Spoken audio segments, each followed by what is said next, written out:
This unhelpful cycle continues because you got less oxygen, your muscles are more tense, and with a lack of an effective method or technique to resolve the stress, your mind still thinks that danger is present.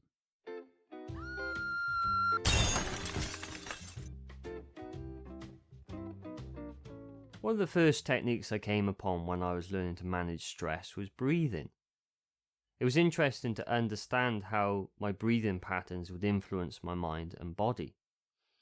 Once I started to pay full attention to the way I was breathing, I realized that a lot of it was up here in my chest, indicating that I wasn't actually utilizing my lungs' full capacity to breathe and that I wasn't actually getting much oxygen.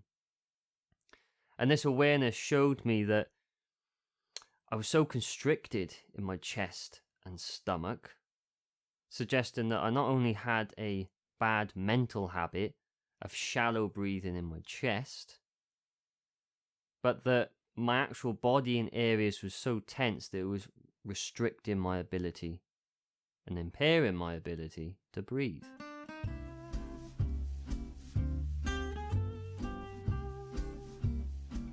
When we are chronically stressed, our muscles tend to tense up. This typically happens in our upper back, in our shoulders, and in our chest and stomach area. Why is this?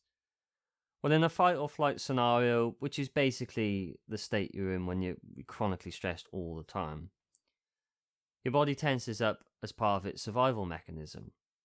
And this naturally creates a squishing effect on the lungs and the diaphragm. Our brain is prioritizing the protection of vital organs. And so the tenseness of the muscles is like a protective response. Just like when, if we're about to be hit, we automatically tense up to brace for the impact. But when this happens, the breathing pattern will change.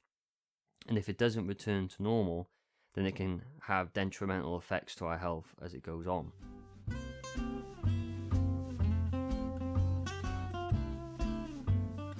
Chronic bad breathing creates an unhelpful cycle in impairing our ability to manage stress.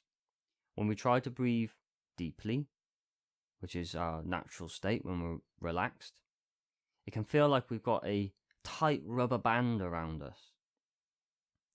So when we want to breathe through our diaphragm, which is the better way, it can feel unnatural. So by default then, it's easy to fall into a pattern of shallow breathing through our chest. Overall, we get less oxygen. This unhelpful cycle continues because you got less oxygen, your muscles are more tense, and with a lack of an effective method or technique to resolve the stress, your mind still thinks that danger is present. If we can learn to regulate our breathing, we can be better at responding to stress and help maintain a state of calmness.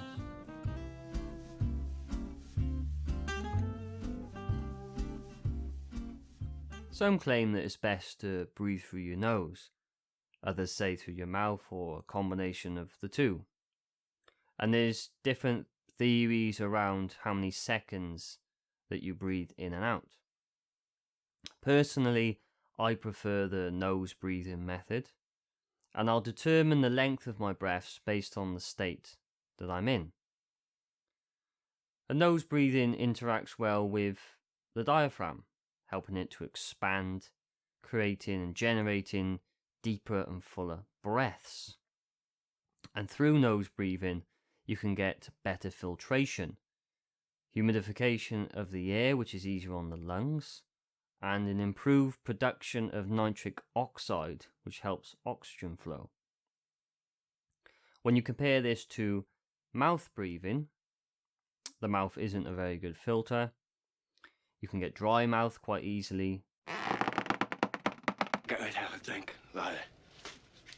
And according to James Nestor, author of Breath, when you mouth breathe, you actually extract 20% less oxygen per breath than if you were nose breathing.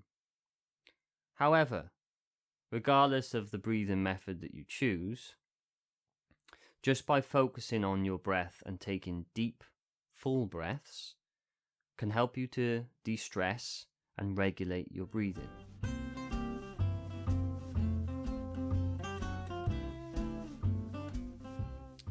When you do something like Vipassana meditation, one of the first things you'll focus on is the natural flow of breath in and out of your nostrils. This is called Anapana. I see two good reasons why this is good for calming a stressed mind. Number one, it takes your focus away from your worrying thoughts and emotions. Number two, it makes you consciously aware of your breathing pattern, which is helping you to regulate it. And meditation and breathing go hand in hand. By doing Vipassana meditation, I've become more aware of my breathing patterns and all the tensions around my body. So I make minor adjustments here and there, depending on the scenarios I'm in. This results in better management of stress through breath and mindfulness.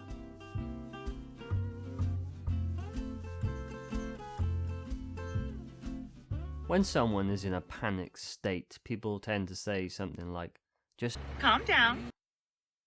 However, it would be far better to say to someone, I understand you're feeling angry or stressed. Can you just take some deep breaths? Because when you're right in the midst of a stressful situation, it can be very challenging to tackle it rationally, even more so if you're not intuitively aware of what's going on.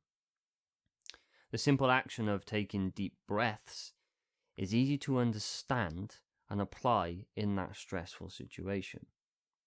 This is handy to know when you're helping others, but it's also very handy when helping yourself as well.